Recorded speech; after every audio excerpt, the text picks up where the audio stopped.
and welcome to our 5 minutes with Ekaterina grammar points. Today let's talk about the verb category which is called perfective and imperfective. Perfective and imperfective usually shows the completed or not completed action in process. And it is expressed differently in different language because different cultures are treating the time differently. In order to understand this category as a grammar point, we need to think about the general approach to the action and to the time flow. For example, in my culture, time flies from left to right. For example, I see when I think about the dates, when I see about the calendar, I would go it from the left to right and from the top to bottom. But for example, in Chinese culture, it goes vice versa, and when I say the next week, it wouldn't be like up week, it will be down week, for example. And this makes the time concept itself different, and of course, it is described in different language categories. Today, let's compare the English verb tenses and Slavic, Ukrainian or Russian categories of perfected and not perfected action. In English, when you talk, you have 3 options and mixed options. The first option is when the time or when the action is repeated in time, it's indefinite tense, or the action is happening all the time. I work as a teacher. I go at work every day. It's indefinite category and you do it all the time. And it means that when you will transfer it into the Slavic languages, it's not perfected, not perfective tense, because imperfective we call it, because it's not a completed action, it's the action in process. And to be more specific, to be more focused, in Slavic languages we don't have indefinite tense. We use for it what you use in continuous tense and expressing with the help of gerund. And you will say, I am working now. I will be working from 7 till 9 tomorrow. And when you say I will be working, I'm doing something, it is not completed action, it's imperfective category, and it means that you are right now right in the middle of this process. And when I'm telling it this way, it seems that it's very clear and everything is okay. And so when you're saying every day do something, it means that it's not, it is repeated action. And repeated action, English native speaker will treat the repeated action in a different way than the process action, the action in process.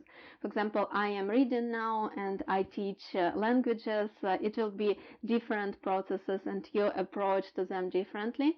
But in Ukrainian language or Russian language, for example, we will treat them in the very same way. It is the action which is not completed. We will look at the end of the action, we will look at the result always, and the result is important.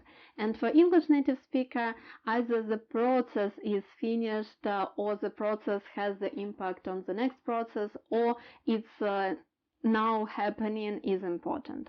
And that's why it is different approach. And the most difficult here, the concept which is not that straightforward, is perfective.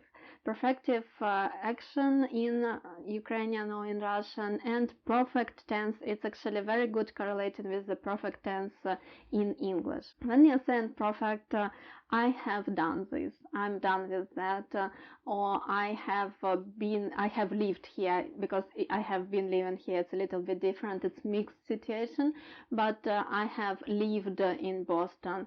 And you will, when you say it, it means that you don't do it anymore. The action is finished.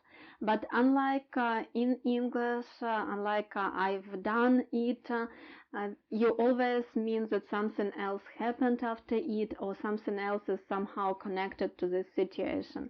But in Slavic languages, you've done. It is completed action, and we don't really care if it's connected with the following action or not.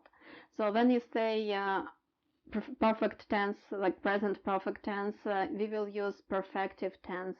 It means that situation happened. And this is a little bit difference here, is that you do need to focus on what happened after this action, and for us, done is done. It doesn't matter what happened after. If it's connected to present situation, we will just use perfective tense to say that action is finished. So now you understand the difference. The difference here is that in English you're focusing on the process and in connection of the process with another process, and in Slavic languages we will focus on if we are in the middle of the action is continuously happening, or it is done. It's a little bit different ways to describe situations. It's a little bit different approach to the time process itself. And the difficulties here, so with understanding, it is slightly better situation than with applying it in practice, because in order to apply this knowledge in practice, you do really need to know how to build everything in the language, in your target language. That's the concept, that's the main information I wanted to share, and I hope it's more clear why we need perfective and imperfective in Slavic languages, and why you have three tenses: indefinite, continuous, and perfect, and we have only two aspects of the verb. If you still have any questions, feel free to ask me below this video, and leave a comment if it's easy for you, how it was when you started to learn a language. Also, don't forget about your likes, they help to develop the channel, and if you can, please consider supporting me on Patreon, because that's how I can create more of these videos. Thank you very much for watching, and I hope to meet you very soon. Goodbye for now.